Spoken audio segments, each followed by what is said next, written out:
৫ই আগস্ট রাজনৈতিক পট পরিবর্তনের পর মানুষ যেমনটা আশা করেছিল যে আইন শৃঙ্খলা পরিস্থিতি, দখলদারিত্ব, চাঁদাবাজি এই সমস্তগুলি বন্ধ হবে, কিন্তু না, হয়নি। আইন শৃঙ্খলা পরিস্থিতি অতএবচ নিয়ন্ত্রণ পুরোপুরি প্রতিষ্ঠা হয়নি। খুন, ডাকাতি, রাহাজানি চলছে। সেই সঙ্গে চলছে আওয়ামী লীগ আমলে যে ধরনের দখলবাজি, চাঁদাবাজি সেগুলি সমান তালে চলছে।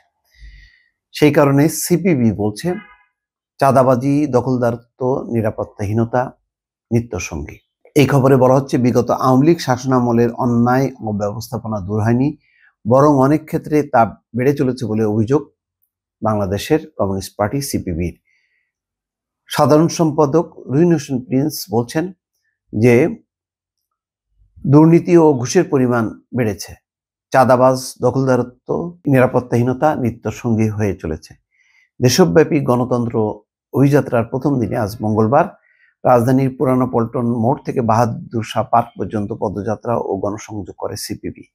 এই কর্মসূচিতে অংশ নিয়ে রুহিন হোসেন এসব কথা বলেন। ক্ষমতার দাপটের কারণে গণঅভ্যুত্থান প্রশ্নবিদ্ধ হতে চলেছে বলে মন্তব্য করেছেন সিপিবি সাধারণ সম্পাদক রুহিন হোসেন। বলেন, সাম্প্রদায়িক অপশক্তির দাপট বেড়ে চলেছে, মানুষের গণতন্ত্রের আকাঙ্ক্ষা বাস্তবায়ন বাধাগ্রস্ত হচ্ছে। এই অবস্থার অবসান ঘটাতে দ্রুত জনগণের প্রত্যক্ষ ভোটে নির্বাচিত জনপ্রতিনিধিদের কাছে ক্ষমতা হস্তান্তরের বিষয়টি গুরুত্বপূর্ণ হয়ে দাঁড়িয়েছে। অন্তর্বর্তী সরকার নির্বাচনের কথা শুনলেই নানা ধরনের যুক্তি কুযুক্তি হাজির করছে বলে মন্তব্য করেন রুহিন হোসেন। সংস্কার প্রক্রিয়া চলমান থাকবে উল্লেখ করে তিনি বলেন, তাই সংস্কারের কথা বলে নির্বাচনের কাল বিলম্ব কোনোভাবেই গ্রহণযোগ্য নয়। দ্রুত জাতীয় সংসদ নির্বাচনের সুনির্দিষ্ট তারিখ ঘোষণার দাবি জানান তিনি।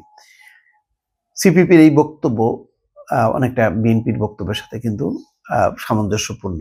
অথচ এমন না যে মানে দুই দল একজোটের মধ্যে আছে, কিন্তু দুই প্রান্ত থেকে কিন্তু একই রকম ধ্বনি উঠছে বা প্রতিধ্বনি হচ্ছে।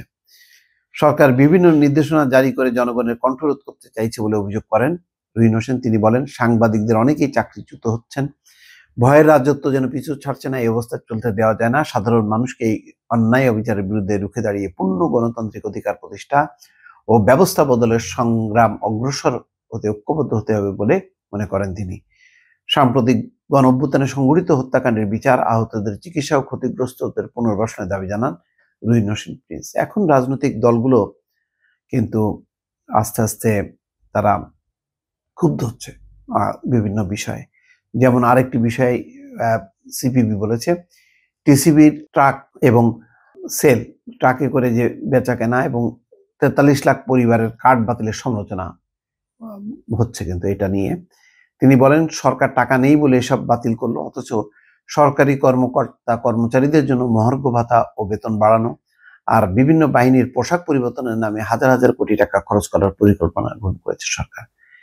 টিসিবির এই খাদ্যপণ্য বিক্রি করা, এই যে ভ্রাম্যমান টিসিবির ট্রাক, এটা বন্ধ রাখা, ৪৩ লাখ পরিবারের কার্ড বাতিল, এটা কিন্তু দুঃখজনক এবং এর ফলে গরিব মানুষ কিন্তু আরো হুমকির মুখে পড়লো। সে কথাটি রুহিন হোসেন প্রিন্স উল্লেখ করলেন। দর্শক ভালো থাকবেন, আল্লাহ হাফেজ।